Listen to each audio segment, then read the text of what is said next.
Hello বন্ধুরা, কেমন আছেন সবাই? আশা করি আপনারা ভালো আছেন, সুস্থ আছেন। দেখুন, আমি না আজকে যেটা বানাবো সেটা হচ্ছে এই লাউ পাতার একটা রেসিপি। এটা একটা ভাইরাল রেসিপি, লাউ পাতায় মোড়া চিংড়ি ভাপা। তো বাজারে যখন কচি লাউ শাক পেয়ে গেলাম, ভাবলাম কেননা পাতাগুলো দিয়ে এই রেসিপিটা বানানো যাক।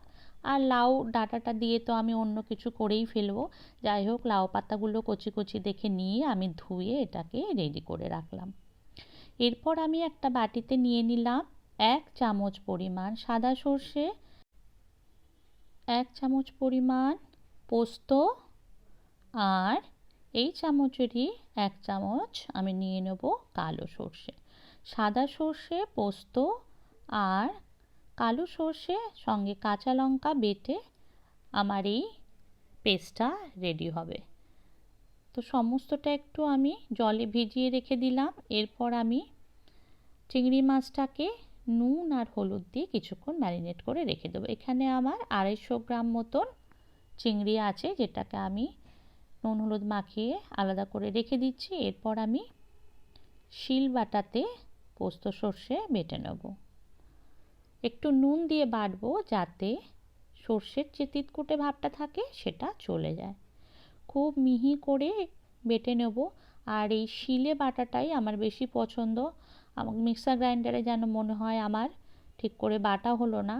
আর শিল বাটায় পেশা মশলার একটা আলাদাই স্বাদ থাকে। যাই হোক, যার যেটা ভালো লাগে আর কি, যে যেটাতে কমফোর্টেবল। তো বন্ধুরা, আমি ভালো করে এটা বেটে নিয়েছি।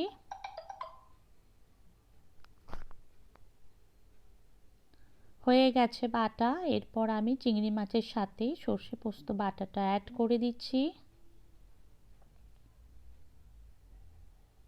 দিয়ে দেব বেশ খানিকটা নুন আর সর্ষের তেল। নুনটা অবশ্য প্রয়োজন মতন দেবেন, কারণ যেহেতু সর্ষে পোস্ত বাটাতে নুন আছে, চিংড়ি মাছেও নুন মাখানো ছিল, সেই বুঝেই নুনটা দেবেন। সর্ষের তেল দিয়ে দিলাম।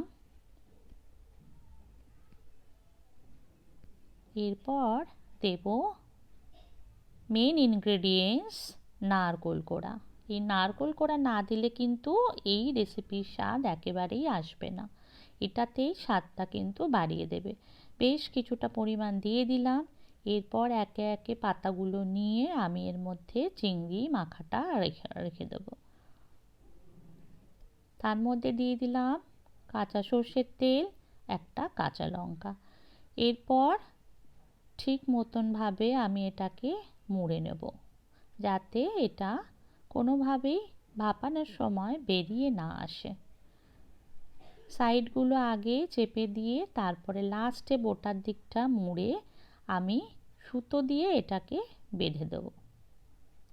তো এক এক করে আমি সমস্ত লাউ পাতা মোড়া চিংড়ি বেঁধে নিয়েছি। আমি 4টে পাতায় করেছি। আপনারা আপনাদের প্রয়োজন মতন চিংড়ি মাছ দিয়ে লাউ পাতা এই ভাপাটা করে নিতে পারবেন।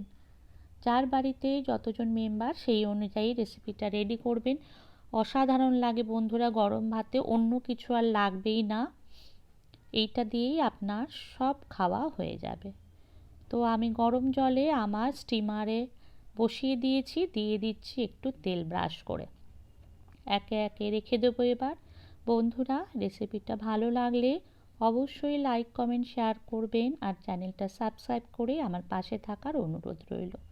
এইবার আমি আমার স্টিমারের মুখটা বন্ধ করে দেব, দিয়ে এটাকে 20 থেকে 25 মিনিট আমি লো মিডিয়াম আঁচে ভাপা হতে দেব। দেখুন, আমি 25 মিনিট পরে এটাকে খুলছি। কি সুন্দর হয়ে গেছে, নরম, দারুণ সুন্দর একটা গন্ধ বেরোচ্ছে। যদিও গন্ধটা বুঝতে পারবেন না আপনারা, এটাকে আপনাদের করে তারপরে দেখতে হবে। এনিওয়ে, আজ তাহলে এখানেই রাখি। দেখা হবে নতুন কোনো এপিসোডে। ততক্ষণ ভালো থাকবেন, সুস্থ থাকবেন। অসাধারণ এই রেসিপিটা অবশ্যই একবার ট্রাই করবেন। বাঙালির পছন্দের একটা রেসিপি এটা। বিশেষ করে আমার বাংলাদেশের বন্ধুরা তো ভীষণই ভর্তা জাতীয় রেসিপি ভালোবাসে। তো বাংলাদেশের সকল বন্ধুদের এই রেসিপিটা ট্রাই করার অনুরোধ রইল। Thank you very much.